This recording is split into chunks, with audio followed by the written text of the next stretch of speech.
This Week in Startups is brought to you by Gusto is easy online payroll, benefits, and HR built for modern small businesses. Get 3 months free when you run your first payroll at gusto.com/twist. Cabbage. Get the money you need to run your small business today. Go to Kabbage.com and use code TWIST to get a $100 credit on your first loan statement. That's KABBAGE.com and use promo code TWIST. Terms and conditions apply. Offer ends November 30th, 2019. And Zapier, the easiest way to automate your work. It connects all your business software and handles the work for you so you can focus on the things that matter most. Right now through February, try Zapier free for 14 days by going to zapier.com/twist. Upcoming launch events. Apply for the next Launch Accelerator cohort. Applications are due December 23rd. Learn more and apply at launchaccelerator.co. Okay, everybody, welcome to an amazing episode of This Week in Startups. Sometimes on the program, I bring a world-class investor, somebody who has invested and defined the industry. Other times, I'll bring a world-class founder onto the podcast. And once in a blue moon, I find somebody who has been a world-class investor and a world-class entrepreneur and CEO. Andy Rachleff is one of those individuals, having been one of the, I believe you were a founding partner of Benchmark? Correct. And obviously the president, CEO, and co-founder of Wealthfront, which I'm lucky enough to have just weaseled my way onto that cap table. It's good to be there. Welcome. Good to have you. I try to work for my supper here. I try to add some value, but you are in the great position now of what I guess we call in the industry escape velocity. Wealthfront. You started as CEO. Adam came in with CEO for a while. You came back. Mm-hmm. And boy, have you been on a tear. Give us the broad strokes of where we are now as a business with wealthfront.com. Well, we've evolved to be a next-generation banking service that helps you with your short-term and long-term financial needs. We do that with an FDIC-insured high-yield cash account for your short-term needs and a best-in-class investment service, passive investment service, supplemented with automated financial planning. And we do all of this through a mobile app, so it's available at any time. We started as an investment service, and over time, we've evolved into this next generation banking service. And I think that maybe the third time you've been on the podcast out of the 990 some odd episodes I've had. We'll hit 1,000 in a week or so. And you started doing, I guess, what people call a robo-advisor. Correct. Using science and algorithms to set up the perfect portfolio management at the lowest possible fee. And when I heard this idea, I was like, this is the greatest thing ever, because the two things I hated about working with my previous money managers was, I made a little bit of money selling a company. They tell you got to get a money manager. You ask your rich friends, you get one. And it was a charming guy who I really liked, actually, but I didn't like that I had to call on the phone and talk to them, and nothing was done automated. And I couldn't get explanations. I never knew how much I was paying them.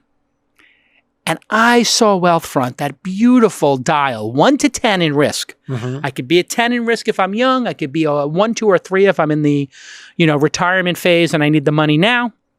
I could set it and forget it. And then you loaded me up with all of those amazing Vanguard funds back in the day. I don't know what you use now, but the lowest possible fees. I know that my guy was charging me over a point. It might have been a point and a half or something. And then I was all of a sudden in all of these funds that weren't the Vanguards. They were their own proprietary funds, which doesn't take a genius. Without mentioning names, they're double dipping, aren't they? Yes. How can they be allowed to double dip? Haven't they poured regulation onto the industry, and the industry still gets to do all this weird stuff that, I think it would be charitable to say is not in the best interest of the consumer, and that a cynical person might say is like double dealing? Well, a registered investment advisor has to do what's in your best interest. Okay. A broker does not. A broker only has to do what's suitable. Suitable. What a weaselable word that is. Suitable. And so suitable means it's reasonable. But let me give you an example of what's in your best interest versus what's suitable.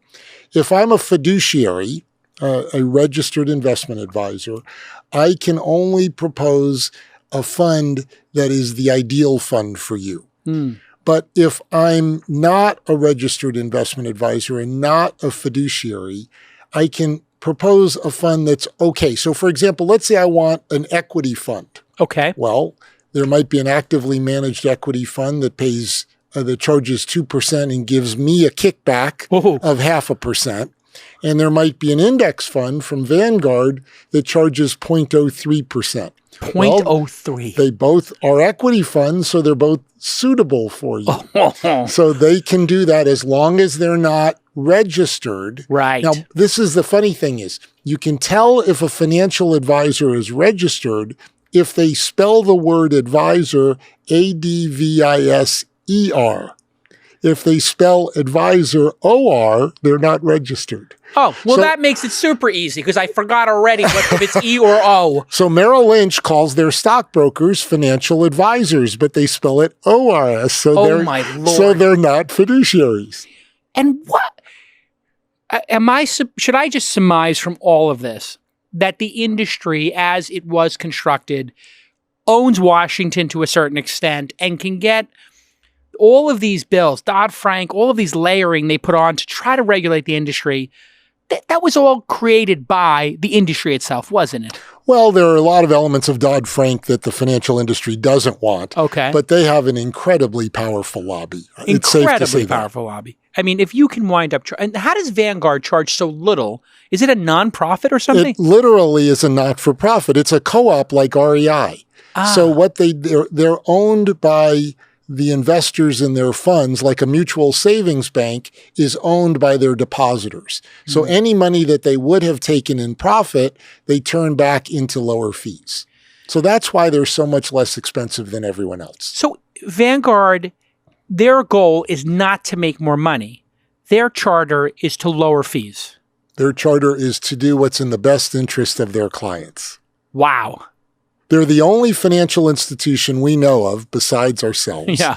And we try to model ourselves after Vanguard that literally puts the interests of their clients first. And when you think about that, that's kind of how most great businesses work. You're trying to think about outside of finance. Yes. Outside of finance, right? Yes. And it's only when you have some monopolistic, position, or you can intimidate the consumers, I think. There's a lot of intimidation that occurs where you feel like an idiot asking questions to your own advisor.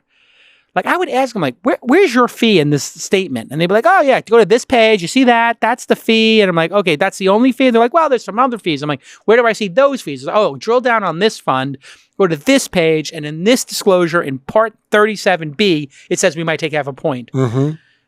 When you use Wealthfront, that beautiful interface, you see all your trades, and it says, you paid Wealthfront $275. You have to have a lot of money with us I have a lot of money. $275. I have a lot of money. Because we only, for the investment service, we only charge 0.25%. Okay, I don't mean to back into things, but once in a while, I'll see I'm giving you guys a couple of $100. I feel good about it. Thank you very much. So that leads a person to wonder, how do you make money? How is Wealthfront going to become a profitable business? Or is it just that the other businesses are taking so much of a vigorish, that they got fat? They got fat on the hog, and they just built these big offices and these big salaries, and you're just running it like an internet company, like a consumer startup, so you're just running more efficiently, and you don't need to take that much money. It really is as simple as that. Is it really? Yeah, because if we can't automate a service, we don't deliver it. And if you automate everything that you do, you have much lower costs to deliver the service. So you can afford to charge much less. Right. We have a high yield cash account that we introduced in February. This is the new thing. This is the new thing. And in the first 8 months of offering this service, we've attracted almost $8 billion. 8 with an 8. 8 with an 8. This is the fastest growing bank I think, in the history of this country. Yeah. And the reason that we were able to grow so quickly is, number one, we made the sign-up process incredibly easy. In less than 2 minutes, you can sign up for this account. No friction. No friction. And we're able to pass along far more of the economics to you. So before the recent Fed cuts, we paid as high as 2.57%. People say, how can you do that? Well, we don't need to make as big of a vig. It's just like Amazon, that we can take our cost savings and share those economics with our clients. And there has been a very well-known strategy in the tech business, and you are one of the tech elder statesmen. I mean that respectfully. Thank you very much. No, I do feel not old. mean you're old, because listen, I'm 48. I feel old. You're slightly older than me. You've been at it for maybe 10 more years. Yeah. You start to feel old, don't you? I'm in my 60s now. You're in your 60s. It's amazing how all of a sudden you get past 40 or something, and then you start to feel old because we hang out with kids all day. The average age at your company is what? 30? 28. Okay. And you're 60-something. Yes, I'm the old man. And you're like this, but doesn't it keep you young? Isn't it the greatest thing ever to work around these young people who want to change the world? Yes, that, and for the last 15 years, I've taught at Stanford Graduate School of Business. And so the combination of the two definitely keeps me fresh. Keeps you sharp, doesn't it? Keeps you very sharp. All right, when we get back, I want you to comment on the classic playbook in Silicon Valley, which is your margin, right, is my opportunity. And how some companies will release a product with no intention of ever making money from that product. They do it with some product they add later. And this is a high-risk strategy. I want you to break it down for us in how to execute that specific play and playbook in high-tech startups when we get back on This Week in Startups. Small business owners have to wear a lot of hats. You got to do your product, you got to do hiring, you got to build a sales team, maybe PR, customer support. There's a lot on your plate. I know this. I invest in, I did 80 companies this year. And one of the most acute things they deal with is payroll, taxes, and HR. These things are mission critical. You cannot mess with people's paper or their paychecks. These things have to be dialed in and perfect. And if you want it to be perfect, you just use Gusto. Gusto, Gusto. We use Gusto constantly in all of our companies, in my companies. Everybody loves it. The interface is elegant and simple. So if you use Gusto, it's going to be perfect. My former chief of staff and now managing director, Ashley, uses this and makes sure everything works perfectly at my investment company launch. It's quick and easy onboarding of new employees. Boom, you get people up and running quickly and easily. And it's persistent and helpful communication, but never annoying. So it will stay on top of things. Hey, if you want to take a day off, how many days do you have? Etc. And the customer service on chat and phone are flawless. They've really invested in that. And you want to have all that payroll and benefits in one place. Commuter benefits, we added that. Health, dental, vision, 401k, 529, that's for your kids. School, HSA, all of that under one elegant and simple roof. So it's the best time for you to get 2020 set up and beyond. So don't wait. Listeners get 3 months free when they run their first payroll. What? 3 months free. It's 25% of the year.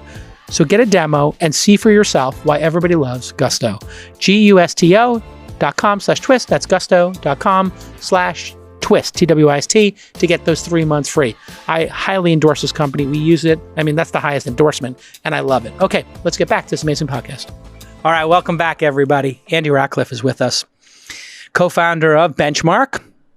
One of the founding partners of Benchmark. It's got to be mind-blowing to see what's happened with your firm, huh? It is very rewarding, I can tell you that. My goodness. And then you got back in the game, you do Wealthfront, and here we are. You start this unbelievably low advisor program on your phone in the app. It's gorgeous. I use it. I've used it forever. Only 25 basis points. Then you launch in February of this year. Just what is that, 8 months ago?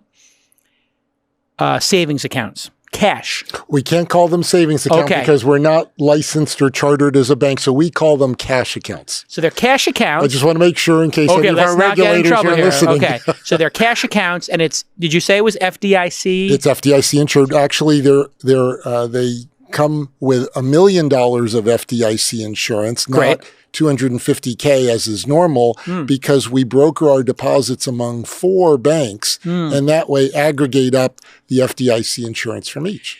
Which is fascinating because when I was, I remember when the financial crisis happened in 2008, we get to the Great Recession, 2009-10 period, people were so shooken that they were taking their money and thinking, banks are going to all go under. I should take my $500,000 in life savings and put it in 10 banks, $50K each. So when they do go under, maybe 6 or 7 or 8 of the ones I picked will still be going. I mean, that's how crazy So it got. we do that for you in software. But you basically productize that. We productize that. Why doesn't the FDIC just go up to $1 million? Why don't they raise that? I don't know the answer. It used to be that 100, question. right? I don't know what it's been over time. I just know it's been a $250K for a while. So you pay 2.5 a year now. We used to. It's down to 2.07% today. Oh, because we did 3 rate cuts this year. We did 2 rate cuts, and there's one that was announced this morning, so we're going to have to go down another 0.25%. But I was getting charged nothing in my bank account, I think, with like bank Paid nothing. Paid nothing. You were getting paid nothing. And I was paying all these fees because I would forget that I had an account. Right. You know, I don't know why I need 6 accounts, but all of a sudden I wind up with 3, 4, 5 accounts. And then one of them I forget to put money in, and they're charging me $40 a month. And I don't realize that for 6 months. I say, hey, there's some error here. You bill me 6 months, $40 a month. They're like, yeah, you got to keep a minimum of $1,000. So why don't you tell me? They're like, we told you when you signed. You know, it's really funny. Before the last rate cut in September, Jamie Dimon was interviewed by Bloomberg and asked, what are you going to do once the Fed cuts its rates? And he, without pausing, he said, raise fees. Wow. That is bonkers. Bonkers. Okay. So now we have 2 very strong businesses. What were we at in the wealth management kind of space in the robo-advisor business? We have 8 in the cash. Just under $14 billion in the investment business. Got it. And then 8 in the other business. So about just under $22 billion. Got it. It's a lot of cheddar. There's a lot of money under management. Now, before we went to break, I talked about this. Hey, we're going to take your margin, your business, and make it free. So people used to pay for browsers. Microsoft made it free. Browser wars. Now nobody charges for browsers. Same thing happened with Gmail. Make email free. Boom. Or make it incredibly low cost. What are you doing here? What is the strategy here? Which is the real business? Or is it going to be a collection of businesses that eventually are just all low margin? Or at some point, am I going to pay you $100 a year to be like Amazon Prime? Because what I heard was that Bezos, I heard this from an insider, that Bezos doesn't care about profits on anything. He just cares about the number of Prime subscribers. Now, this is secondhand. It's from somebody who was inside of Amazon, and that they just have a group, and the group that steers Amazon is the Prime business. That paying $100 a year, now it's $169 a year. But they make margins on all of the transactions. I think the Prime drives more purchases. Because why wouldn't you if you don't have to pay anything for the shipping? Yeah, no, it took out all the friction. It was brilliant. It was such a brilliant move. And then he boiled the frog. I think that started at $49 was the introductory price. Then it went to $69. And now I think it's $149 if you pay monthly or something. And who doesn't pay? You have to. You have to. So what is your strategy And you're here? glad to. I'm happy to pay. Yes. The only thing I'm not happy about is that suddenly my house looks like a UPS depot. Like Same as mine. I get home sometimes, it's 12 boxes. I'm like, and I'm opening it up and it's like, well, one's got toothpaste, one's got vitamins. This is what happens when you have 3 kids. What is our business here? Well, what are you trying to do in the strategy playbook here? Our vision is to ultimately optimize and automate all of your finances. Okay. Now, one of our engineers simplified that to self-driving money. So we want your money to become self-driving. What do I mean by that? By the end of the first half of next year, you'll be able to direct deposit your paycheck with us. We'll automatically pay your bills, and then we'll take the remaining money and route it to the most appropriate account depending on your situation and goals. Oh, my Lord. So if you're saving to buy a home, that money should not be in the market because you don't want market risk. So we'll put that in the high yield cash account. If you're saving for your kids' college education, it'll automatically be routed to a 529 account. Oh. If you have excess money, it will either go into a taxable or retirement investment account. It is the financial singularity. Yeah, it's a financial hub. That's unbelievable because literally the existential underlying anxiety we all have about our money is that we are not doing it intelligently, that we're making some mistakes. And when you did the robo-advisor, you know long-term you're doing it right. But you don't know month to month if you're doing it right, what bank account is, et cetera. And most people keep way too much money in cash. They do. Yeah, we can tell this from the account linking, which is how we optimize our clients' accounts. So our average client links 6.25 financial accounts to our service. I did. So that might be your bank account or bank accounts. I got my Silicon Valley Bank in there. Right. It might be your home. I got through that. Zillow and Redfin. We value that. I did that. Uh-huh. If you have a Coinbase account for your Bitcoin. No crypto, please. Okay. But no imaginary money. Okay, you lost me there, but keep going. But people link up all of these accounts. So we know more about our clients than anyone on earth financially. Yes. By the way, we would never share that data with anyone. We don't have an advertising-based model, so there's no reason to do that. No. And we are able to use that information to determine what's best for you given your situation and goals. I love that. When you did that, it was so much fun to put in like the property. Oh God, I'm really sounding bougie, but the properties I own a couple of places. I own our office. I own 2 homes.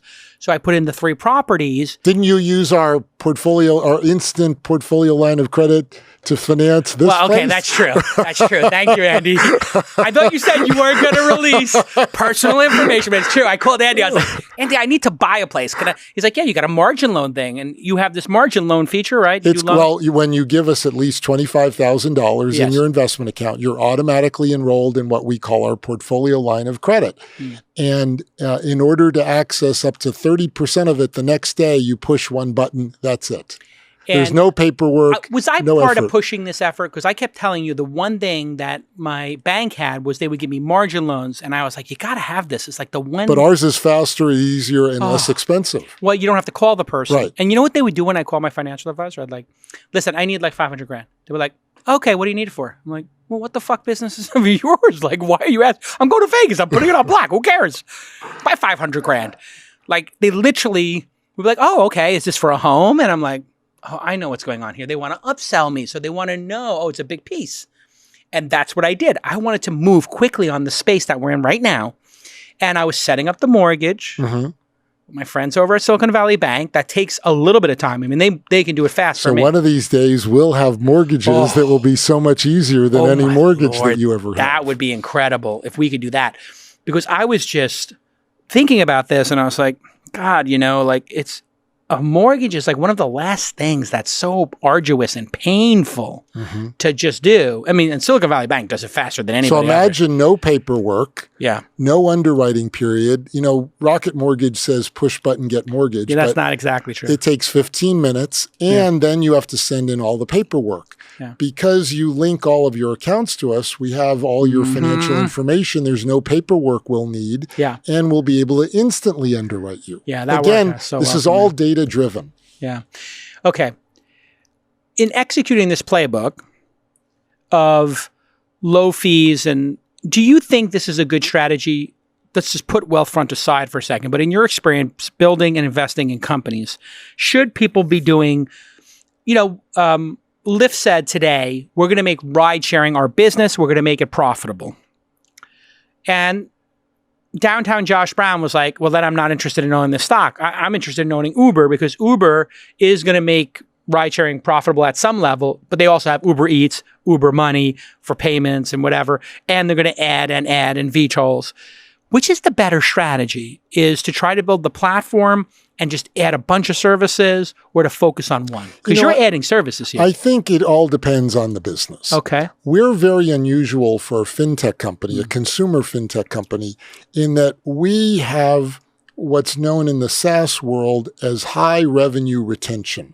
Another way of describing this is negative churn. Okay. So once someone joins us as a client, each year they generate more and more revenue for us. And the reason they do that is they tend to add to their balance.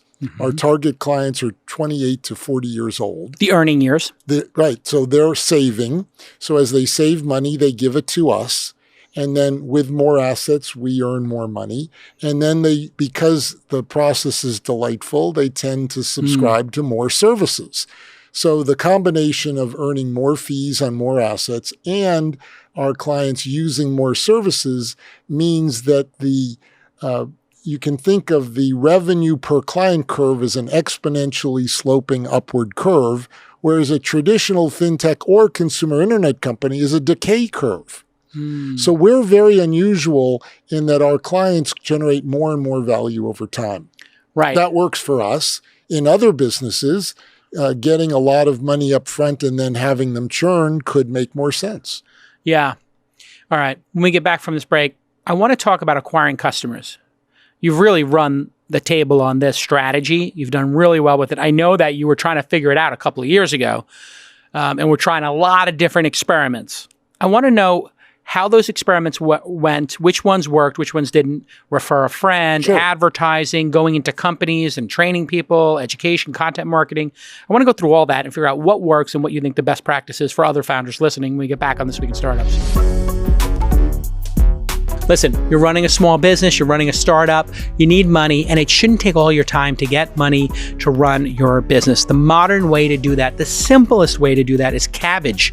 They allow you to access up to $250,000 in credit to run your business. Kabbage's application process is online, and it takes just minutes to complete and get a decision. If you qualify, you can access the amount you need right away and withdraw more funds whenever you need extra capital. Kabbage has an A+ rating with the Better Business Bureau and has already provided over 200,000 small businesses with access to funding. Portfolio companies have used it to cover employees over the holidays when a large client missed an invoice. That was an amazing story I heard. So I want you to get the money you need to run your small business today. Go to Kabbage.com and use the code TWIST to get $100 credit on your first loan statement. That's Kabbage, Kabbage.com, and use the promo code TWIST. This is an important disclaimer. You must take a minimum $5,000 loan to qualify. Credit lines are subject to review and change, and this offer ends November 30th, 2 days after my birthday. Individual requests for capital are separate installment loans issued by Celtic Bank, member FDIC. All right, let's get back to this amazing episode. All right, welcome back. Andy Rachleff is with us.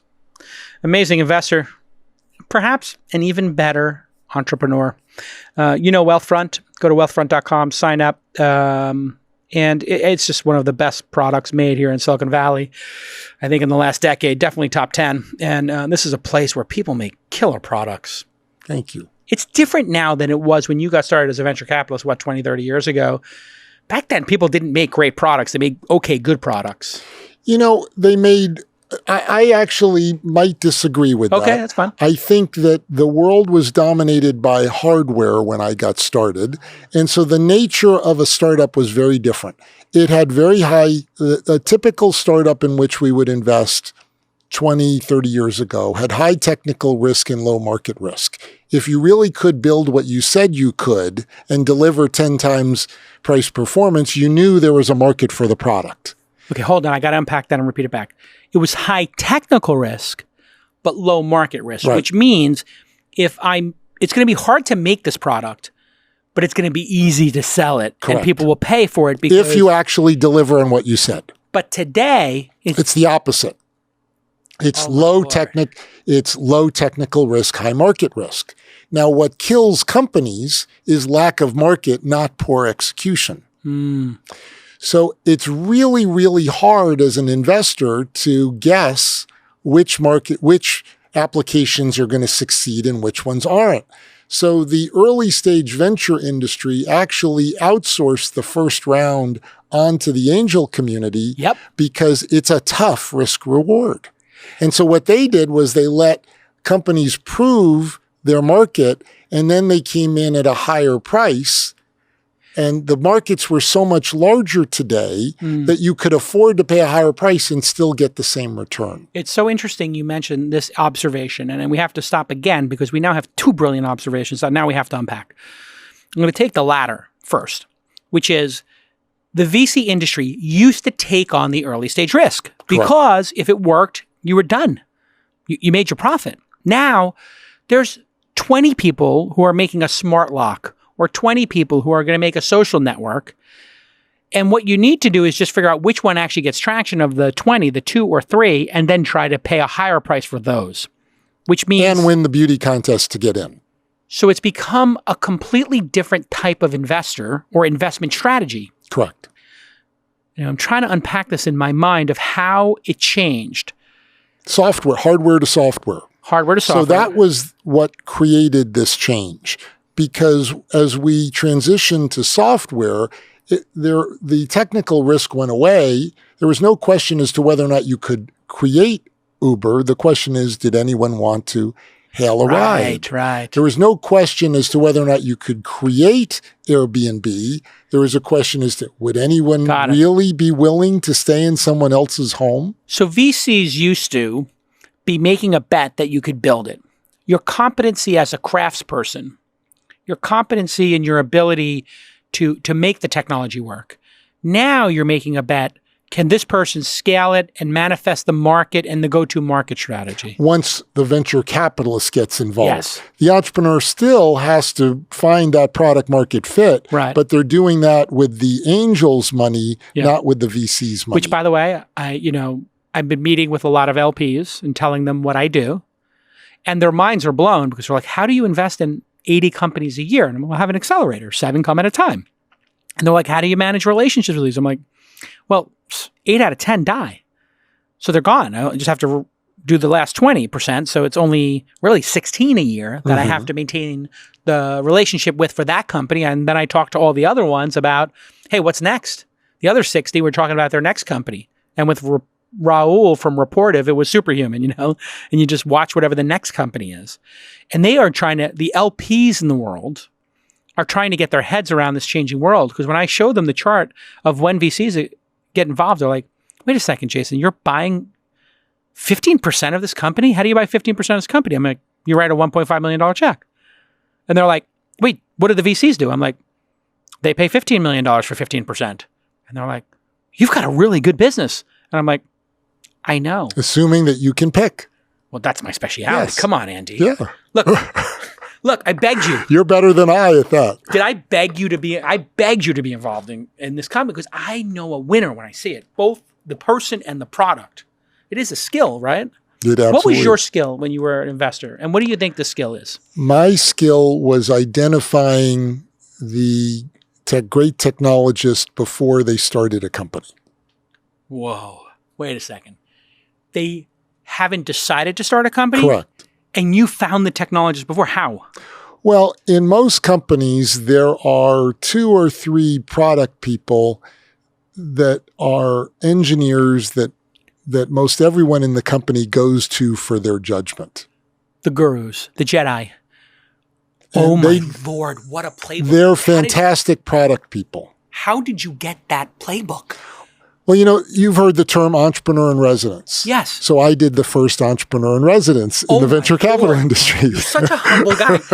This is the playbook of playbooks. So you created it. This is how we created an entrepreneur in residence. It wasn't an executive in residence that we would put together with a company.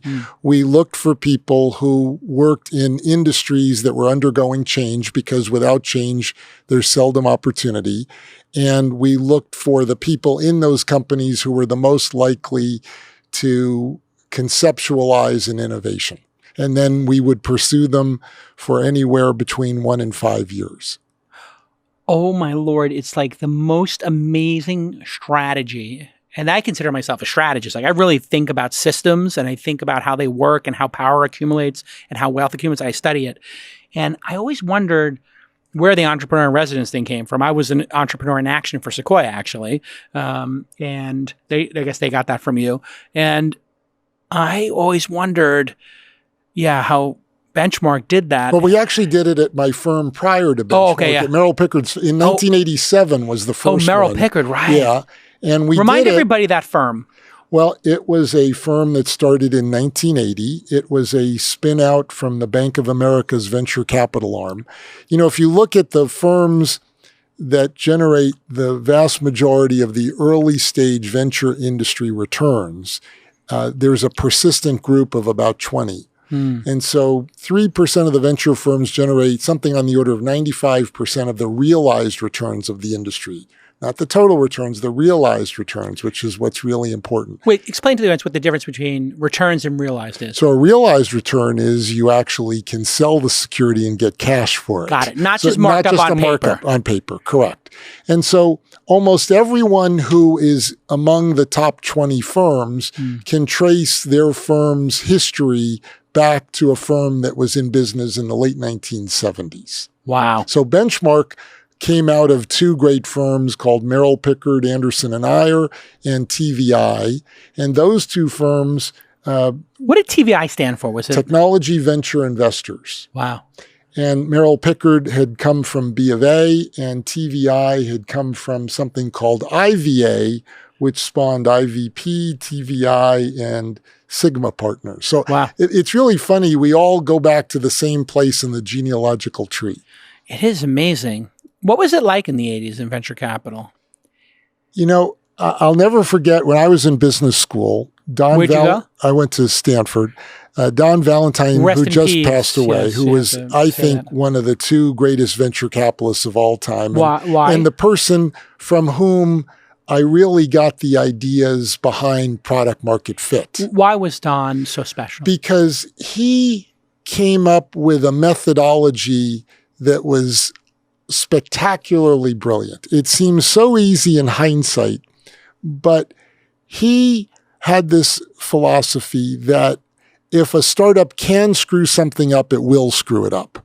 So the only way that it can succeed is if the pull from the market is so great that it overcomes the ineptitude of the startup. Now, it's not that the people are bad. It's that they're terribly under-resourced and understaffed.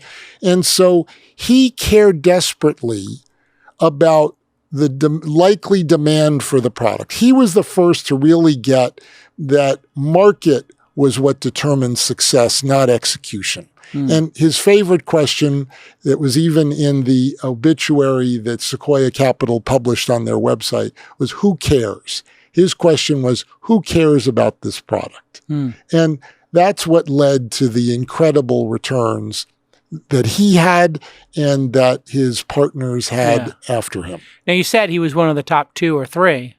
Who else is up there? You know, the only other person up there I would say would be John Doerr. John Doerr. He was amazing. He's still alive, but he's not practicing really anymore. I think so, yes. What was his skill? What was his superpower? Why was he so great? I think he was amazing at recognizing things that could be big and didn't let anything else get in the way. So conviction. Well, no, he didn't worry about price. Oh. He didn't worry about structure, all those things. For example, Netscape. You know, the founder of Netscape, Jim Clark, had previously founded Silicon Graphics. He's one of 2 handfuls of entrepreneurs I know of who've created more than one company that have generated $100 million in revenue.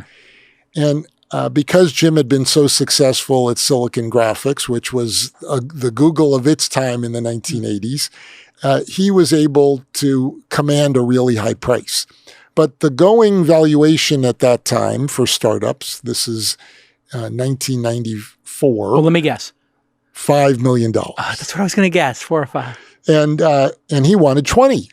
And so Jim had gone to his investors at Silicon Graphics, who had backed him at Silicon Graphics, and they only wanted to pay $5 million or $6 million pre. And he asked for 20, which at that time was outrageous. Today, it's not at all. And Doerr didn't even blink and said, absolutely, because he saw how big it could be and he didn't worry about how wacky someone was. He didn't worry about the price. He really focused on the opportunity. What has worked, back to the cliffhanger question I asked and we got sidetracked because of all the interesting asides, back to my interview technique, always listen to the person talking. What techniques has Wealthfront tried over this journey that have spectacularly failed that you thought would work, and which ones have worked that you thought might spectacularly fail? Well, and everything in between. Well, I'm a big believer that you have to take shots on goal. Okay. that without risk, there's no return, just Right. like in venture capital. The one thing, I was not trained to be an operating executive, and I think I play a CEO. I think I identify more as an investor than I do as an operator. The one thing that I took with me from venture capital, because very little of venture capital is appropriate, very few of the skills one learns in venture capital are appropriate to running a company. But the one thing that I brought with me was the belief in slugging percentage, not batting average. What's the difference? What I mean by that is most every job in the world is evaluated on the percentage of time you're correct. That's irrelevant in venture capital. Why? Because the only way to be right most of the time is to have small wins. Okay. If you take very little risk, you can succeed most of the time, but with very little risk comes very little return. Got it. So one of my favorite lines with my students when I taught venture capital was, what do you call a venture capitalist who's never lost money? Unemployed, because I don't want them as a partner because they're unlikely to have any big wins. Right. They have to take chances. So it's about the magnitude of the win, not the percentage of the time you succeed. Which I believe goes against human instinct. It does. At Completely. its core. At its core. It feels so bad to lose. So I constantly have to educate our employees at Wealthfront that this is what we do and that we're going to fail most of the time. So I even published a memo on product philosophy where I say I want us to fail most of the time. What is this product philosophy memo called? The product philosophy Well, just memo? the product philosophy memo about how we're going to take a lot of shots on goal. We're going to try a lot of products. Most of them are going to fail. And we want the ones that succeed to succeed big. The cash account succeeded really big. Right. An investment product that we thought was a brilliant product called Risk Parity that I came on your show to discuss. Right. Turned out to be it has $1 billion under single. management. It was a single. Yeah. It's okay to hit a single, but you can't beat yourself up about it. But I can see in your eyes the sadness that it wasn't. So even you, who wrote the philosophical, you were just melancholy. Because failures hurt. Failures hurt more than successes feel good. There was a Nobel Prize awarded for that. Hold on. Failures hurt more than successes feel good. Correct. So we as humans, we take it so hard when we fail, and we don't enjoy the wins as much. Right. It makes total sense. That's why venture capital is so hard. Yeah, I think there are certain people who are uniquely qualified to do it. There is a personality or archetype where you have to be steadfast, and I saw that first when I was at Sequoia because I was part of that team. I still am, and when I saw Michael Moritz and Doug and Jim Getz and their new guy, Ruloff and Alfred, these two young kids they hired, they were always classy and steadfast and optimistic. And they just seemed to be so even-keeled. I wouldn't say robotic-like, but almost like they were a different species where the founders were running around. We were like spastic. And then there are these adults in the room. And, Doug Leone says to me one time, Jason, hope is not a plan. Let's build a plan. And like right in my core, I'm like, whoa, we should build a plan. I'm in my 30s or whatever. And it does seem like you have to become Jedi-like. You lose an arm, you lose a wrist. You also have to have amnesia. You got to forget it. Because you got to forget it. You move on. You move on. Listen, and that's what I mean by that drives my wife crazy that I have amnesia about a lot of things. Where's the car? Where's the car keys? It served me really well from a professional standpoint, and I try to use that same philosophy. Look, you try to learn from your mistakes, but you can't let them bring you down. You have to take more shots on goal. Yeah. I think, it is a hard thing to get good at in life, of not taking it so personal when you fail. Yes. It's hard.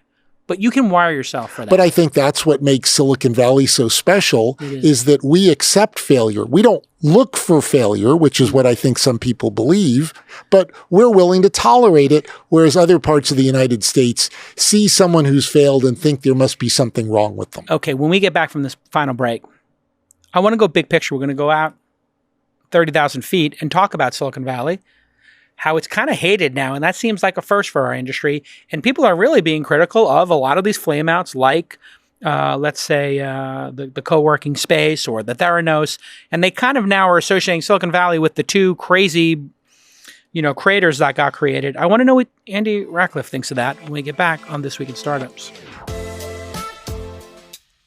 All right, Zapier makes you happier. You've heard of Zapier, right? You've heard about this whole no-code movement. You've heard about people building APIs and connecting different pieces of software to each other in order to make startup life happier and more productive. Well, that's what Zapier does, and I have been using Zapier for years. It is the easiest way to automate your work, and it connects everything from Slack to Dropbox to Google Apps. Everything out there is connected to Zapier. And if you're growing your business, you may want to take stuff from Twitter or Instagram and put it into a database like a Google Sheet or an Airtable. And you know what?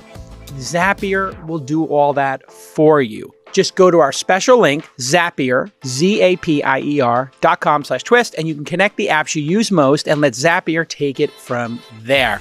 Here is an example. Presh is building a little automation for me. He connects my Twitter account and pipes any reply that includes my @handle @Jason into a Google spreadsheet.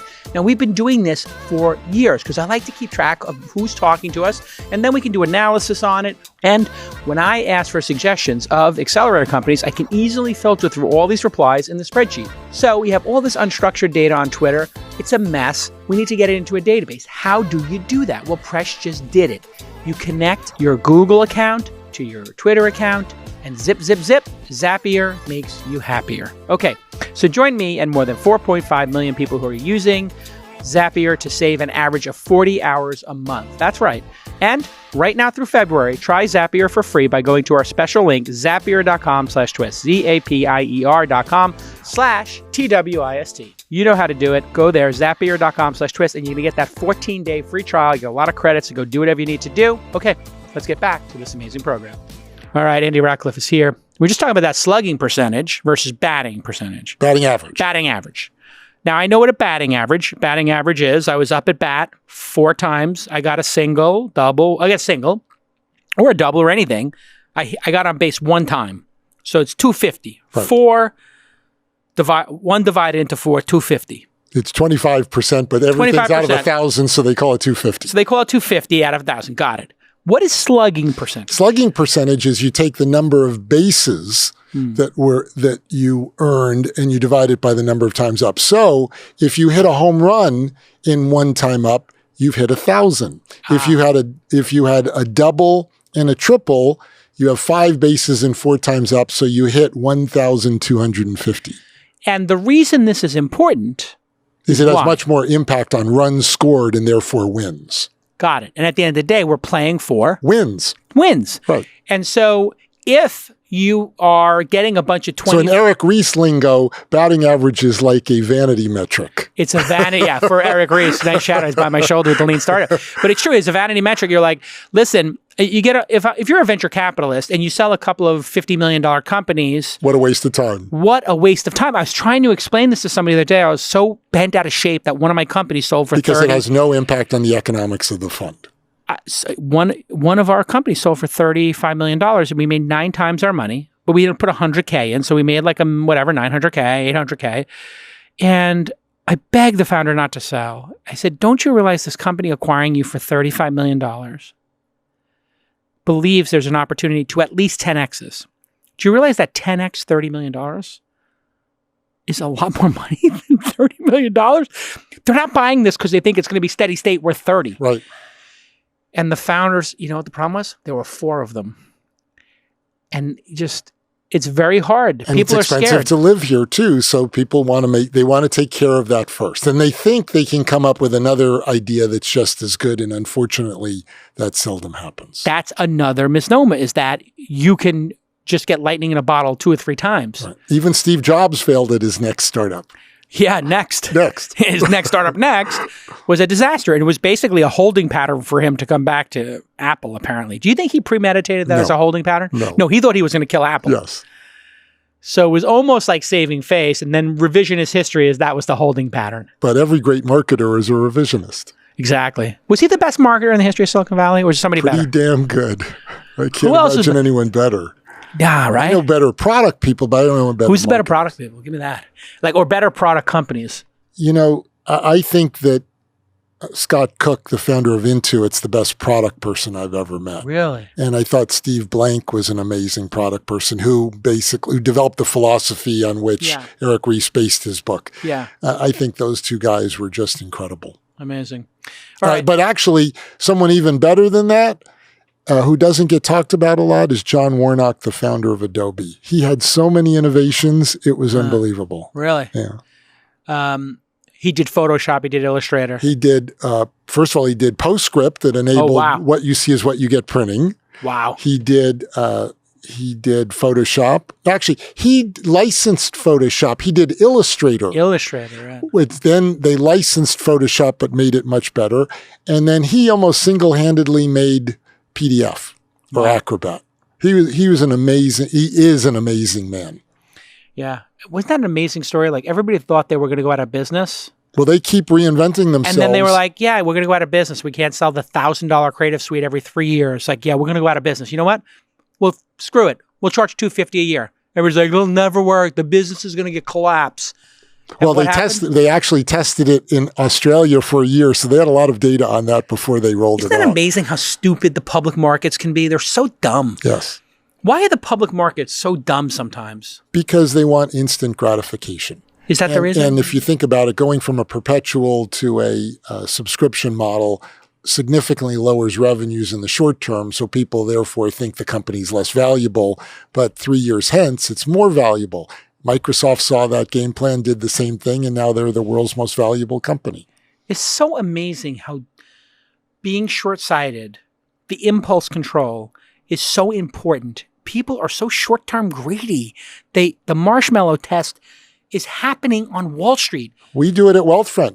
Our first year revenue is much lower than a traditional fintech company, but because of our clients are in the wealth accumulation phase of their lives, they keep generating more and more and more revenue over time. Yeah. So in 5 years' time, we'll have more revenues, but relative to other financial services startups, we have less revenue in year one. So our revenues don't look as big, but over the long term, because I'm willing to wait on those marshmallows, I think we'll do better. Yeah. What's also interesting, too, is the number of whales in your system has changed dramatically, hasn't it? Mm-hmm. I don't know, pick a number. I don't know, 5 years ago. How many people over $5 million accounts? Handful? Actually, no. It's funny that I think that people with, first of all, we're not focused on people with larger accounts. I know that. But a third of our assets come from accounts in excess of $500,000. Wow. A third of our investment assets. So quite a bit of money. And we have a lot of accounts in excess of $1 million, but that's not our intent. What about in excess of 5 or 10? You get a lot of those? Yeah. Actually, our largest unaffiliated, I think, is over $20 million. Because we're just as appropriate for someone with 50 million as 50,000. It's just that if you have 50 million, you like having the Goldman Sachs person to talk to. You like their tickets. You like the meals they take you to. But the cost, on a net of fee after tax basis, they can't compare. And if you just think about those costs, it doesn't take a genius to realize, listen, they're taking you to a Knicks game, whatever it is. You pay for it. You're paying for it. Like, listen, if you've got $10 million there and they're charging you 2% on your money, then take a genius to figure out it's $200,000 a year. They take you to a $1,000 or $2,000 Knicks game. That's nothing. It's 1% of what you just gave them. They're ripping you off on a level that is just unbelievable. And these guys call me, Andy, like insane. And when they email me, I write them back and say, I manage my own money. Thank you, though. It's very nice. And then they write back and they say, there's a lot of things we can do for you can't do for yourself. And I just put a link to my book.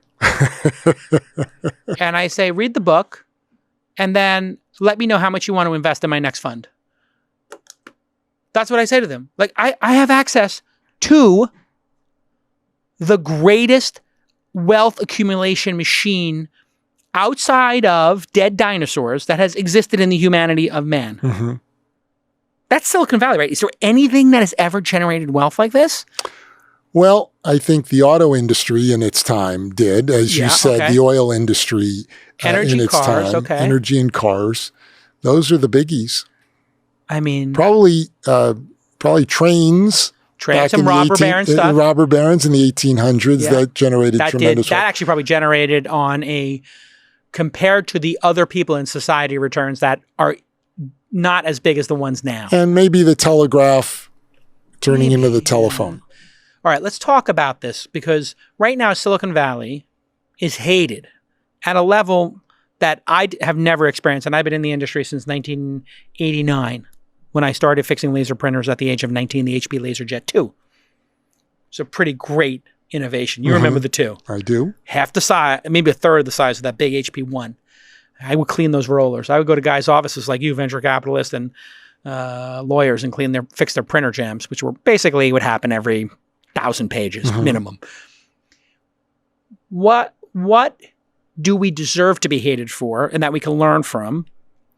And what do we need to just say, you know what, people don't understand it, we're misunderstood, or, it's just a product of the general hysterical social media culture? How do you parse it? How would you advise people like myself coming up as a 48-year-old venture capitalist or angel investor and people in their 20s and 30s? How should we reconcile this over the arc of time? Because were people hated like this in the 80s or 90s? I don't remember it. No. We were kind of champions. Well, but remember, Silicon Valley served engineers in the 80s. Startups built products for other engineers. So we weren't in popular culture. No one knew or cared about the companies. They might have known about Apple, but there weren't consumer companies. I think Intuit was one of the first consumer technology companies, and then the internet enabled consumer companies in a way that we've never had before. So I don't think they were in the public consciousness, number one. I think that the fact that so many jobs have been lost as a result of internet companies taking excess out of the system can't help but make people angry with them. It's one of the, I think a lot of good has been done in society, but the number of jobs lost while we go through this shakeout is really, really hard. And I think that should drive humility, and it doesn't.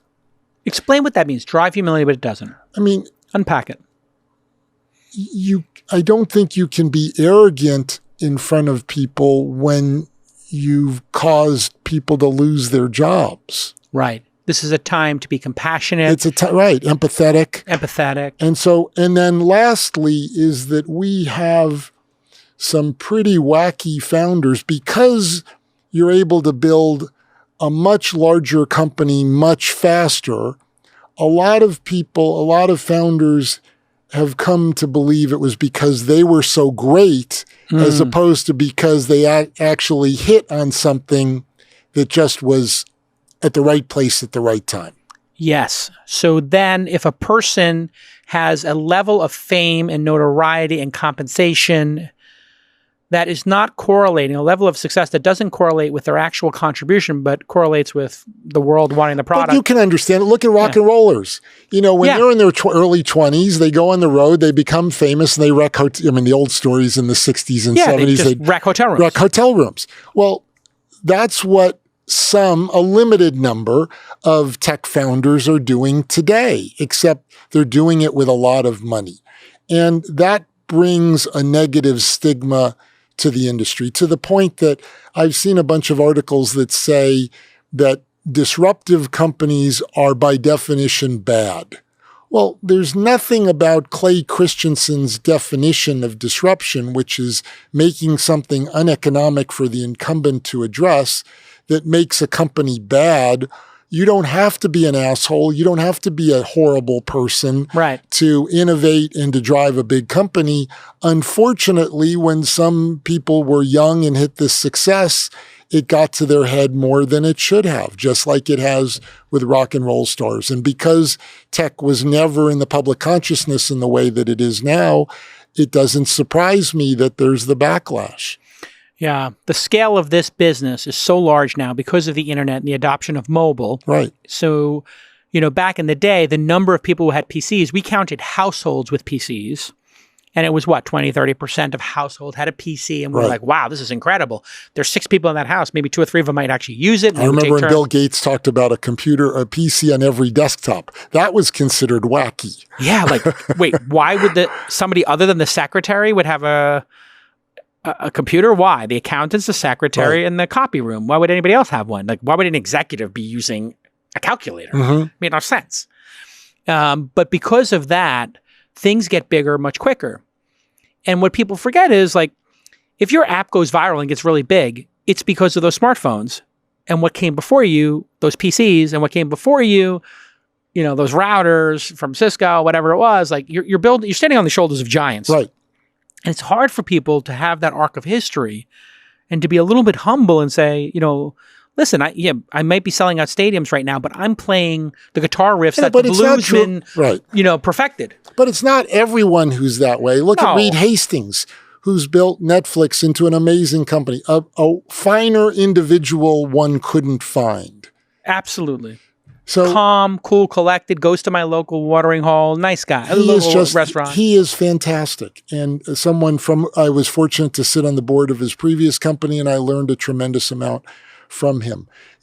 John Warnock of Adobe, just an amazing man in what he's done. So you don't have to be bad to innovate. Yeah. But unfortunately, some have been bad. Yeah. I really talk to my founders about it now as I invest, which is, just you have to hold yourself on a personal basis to a very high standard, because if your standard is not very high, the next group of people, some of them are going to have permission to lower their standard 10 or 20%. And then your real problem is the people you don't know at your own company are going to go 20% lower than that. So your worst behavior is going to be trickled down 2 or 3 levels and magnified times 3. People model the behavior of the CEO. Right. And if the CEO tells an off-color joke, that is free reign for somebody 2 or 3 levels down to say a career-ending joke. Right. And I am constantly telling people, like, listen, I know you heard something, a joke at a comedy store, or so you can't bring that up at work. Like, let's just try to be super professional at all times and not allow these shenanigans. And you said something about Clayton Christensen, about the definition of disruption. Let's unpack that one. Sure. You defined it as something that's so economical. Well, the technical definition, so people misuse the term disruption to mean innovative, but Clay actually came up with the theory, disruption theory, and unfortunately it's been terribly misused. I teach a course on the subject, so it's near and dear to my heart. But the definition of something that's disruptive, it's easier, what is it? Simpler, cheaper, and more convenient than the alternatives. And if you make something that's simpler, cheaper, and more convenient than the alternatives, by definition, it's going to be uneconomic for the incumbents to address. So it's not as performant as what's out there from before, but if it's simpler, cheaper, and more convenient, you're appealing to an audience that's either overserved by the existing products, and people don't need to pay up for something for which they're overserved, or you're making something possible. This is more often the case with technology companies. You're making something possible to acquire that you couldn't before. So think eBay versus Sotheby's. Yeah. Simpler, for sure. Cheaper, you don't have to go somewhere. More convenient. Yeah. And Sotheby's wasn't going to get involved with auctions for something for $30. It was uneconomic for them to go after eBay. Yeah, they're not doing comic books or Pez dispensers unless it's the first Superman, and they kind of do it as a goof. Right. And they're like, we're doing a Superman comic. Look at us. If you think about a Google ad, you could buy a self-service text ad for $1 with your credit card, but it was a text ad, versus a Yahoo ad. You had to spend $10,000 for the month for a graphical display ad. And before that, you'd have to spend $250,000 for the month on TV ads on local TV. Exactly. And $10 million for TV national. Fascinating. And Airbnb. That's why companies can't go after the true disruptors, because it's uneconomic. And that creates what's known as an innovator's dilemma, which was the title of Clay's first book. If you If you go after the disruptor, you kill your own economics and destroy yourself. And if you ignore them, they ultimately kill you. So you're screwed either way. Which means you have to cannibalize yourself. You have to cannibalize yourself. Which is a dark and weird term, but it is, if you are going to cross the chasm and make it through this, you're going and beat the innovator's dilemma, you're going to have to just take some hard medicine and say, you know what? We know we're charging a lot for this product.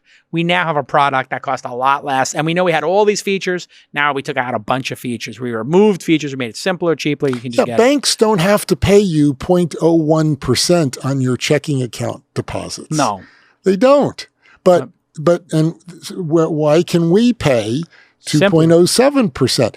They could do it, but they don't want to because it's going to kill their economics. Right. Amazing. It's amazing. When do you think you'll have this automated what's left over? What's left over? So I tell you, hey, listen, I pay my bills. That's right. You got to be on the cusp of that. That's like a blocking and tackling. You'll get that one built. You already got the savings part built. So, okay, mission accomplished. And you got the money built and you have the algorithm that says put some percentage into money already because you already in the robo-advisor part of the business, keep a certain percentage of my money in cash. Right. Actually, no, we keep almost nothing in cash. Almost nothing.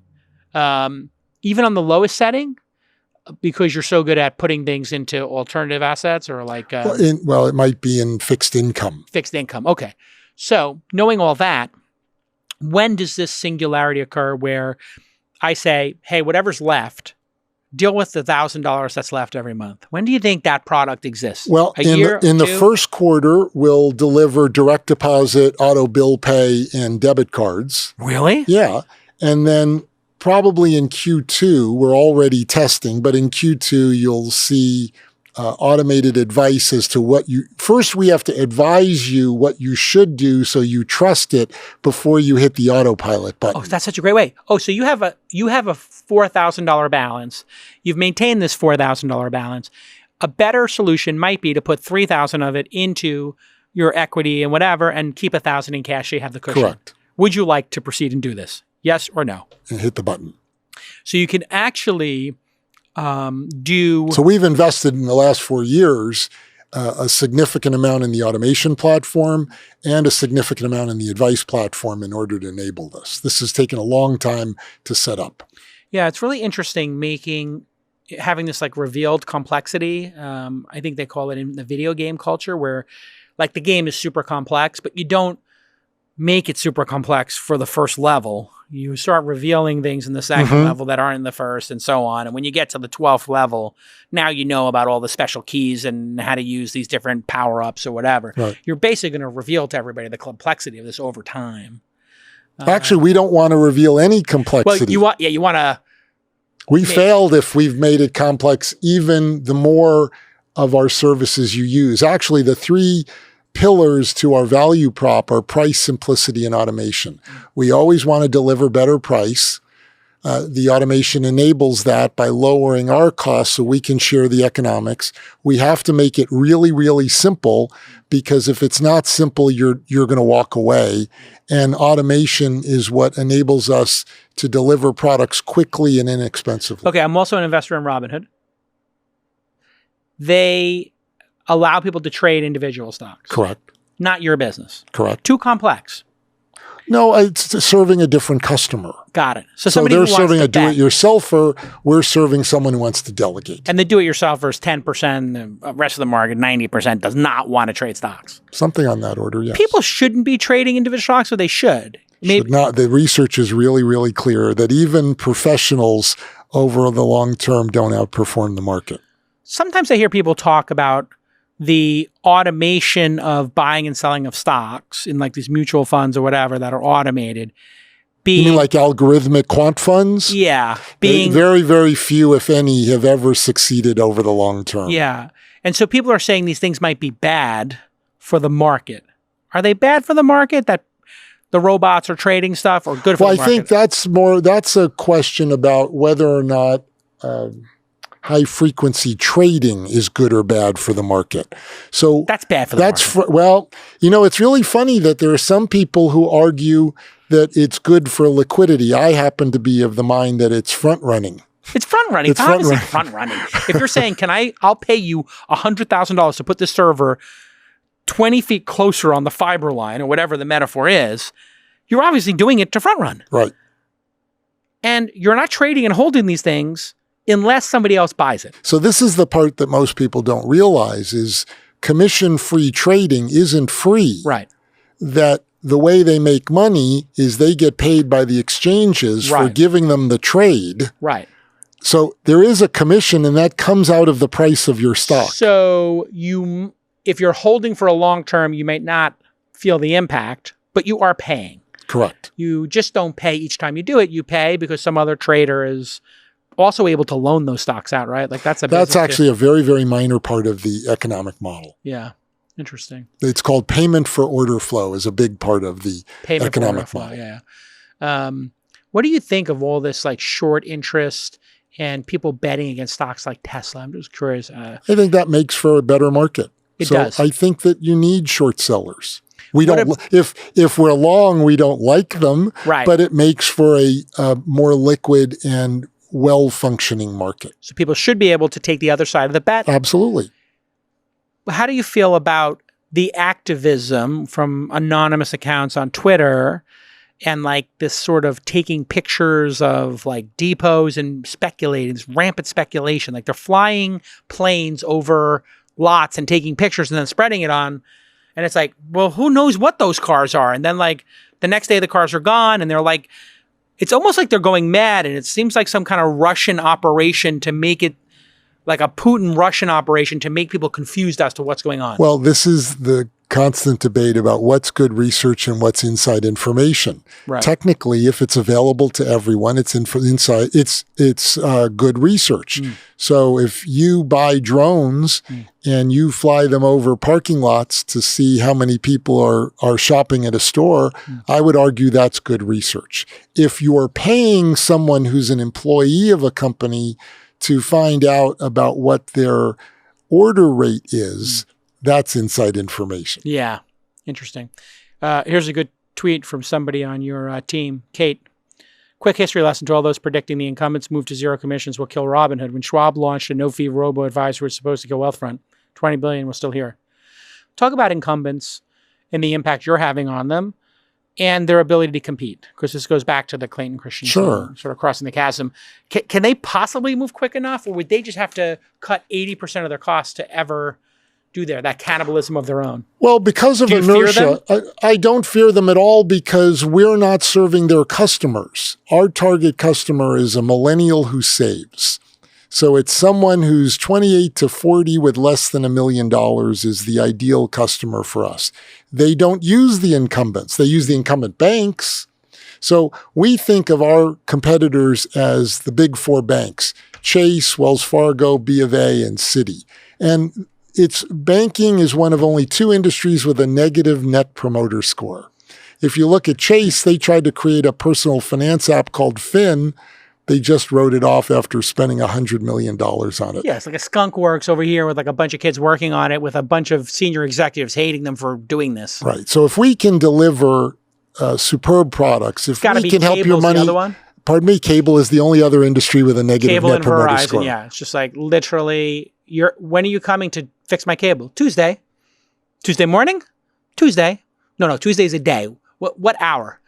Oh, Tuesday morning? It's like, okay, 9, 10, 11. So if you meet people's expectations and you don't require them to talk to someone, because our clients say we pay you not to talk to us. Of course. Then you win their hearts and minds. And then because they're in the saving mode of their career, they just keep giving us more and more money. What actually I was really impressed with, and I think you've gotten better and better over the years, is the response time. And I don't know if I got some VIP label on my account. You don't.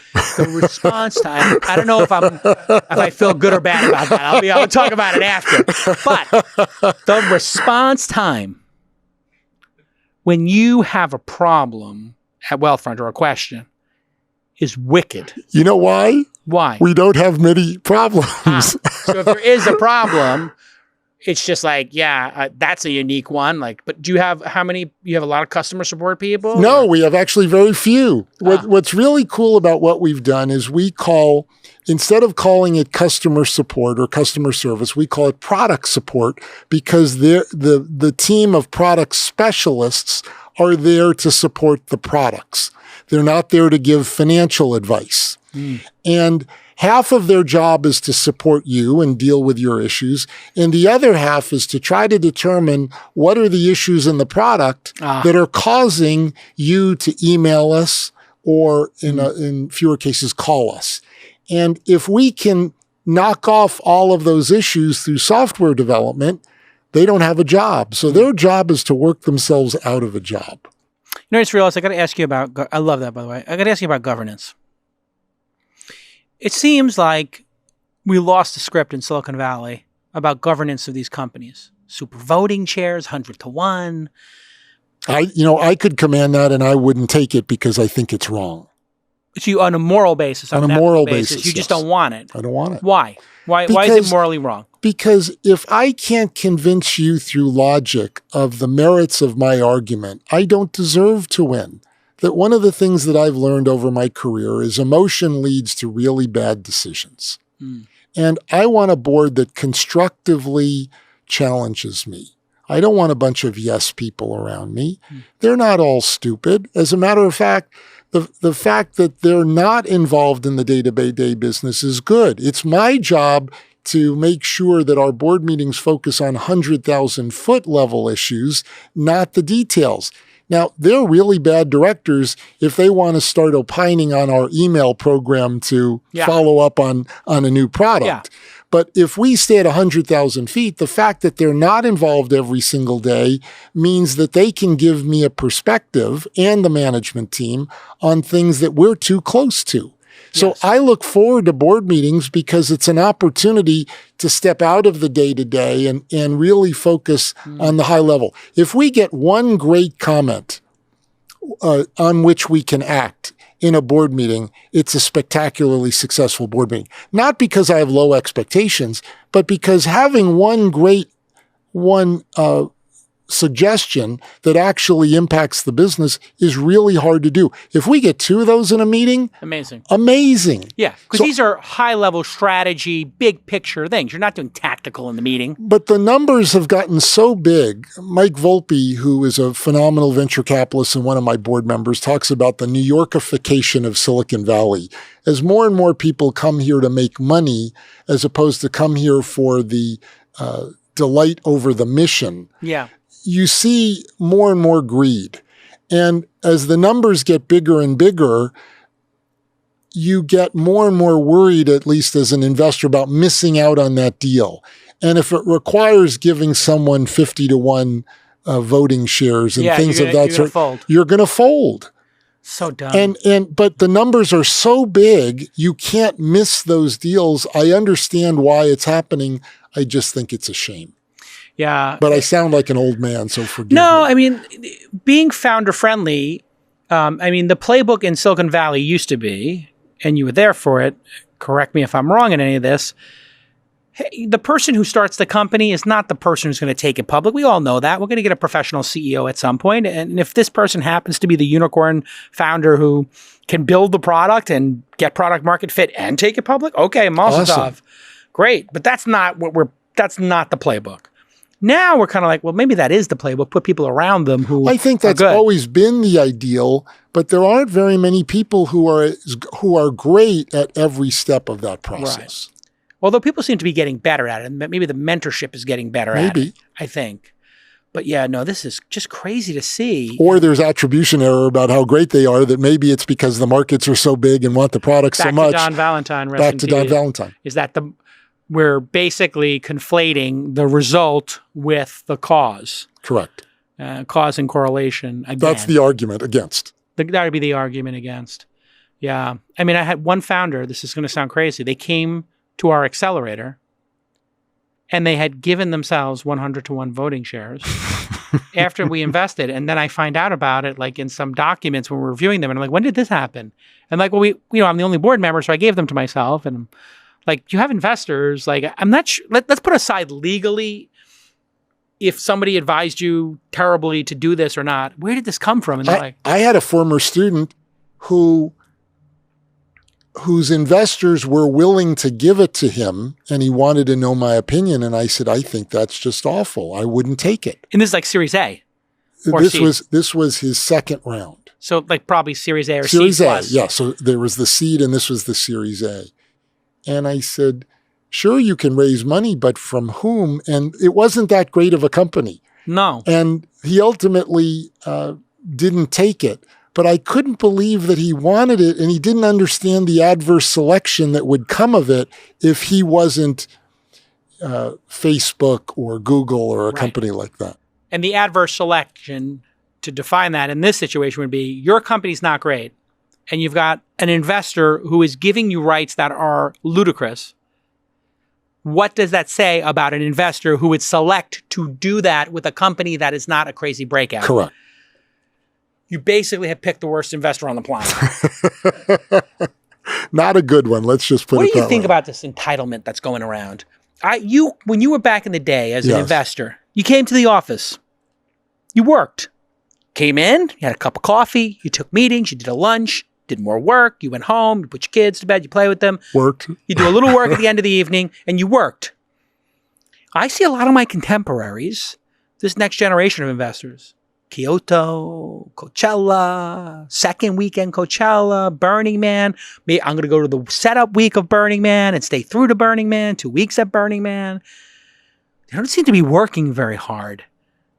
Is there like too much entitlement right now because we're at the top of this peak and people are just not putting the work in? I don't think I have enough perspective on that. I see plenty of people who are working really hard. And I always find that the people who are best at what they do also work the hardest. The famous story was Jerry Rice was perhaps the greatest receiver in football, and he also was the hardest working person in practice. It's correlated. I think it's highly correlated. Really? I do. So Kobe Bryant would show up at the gym 2 or 3 hours before everybody and leave an hour or two later, and he was better because of that? It's a crazy idea.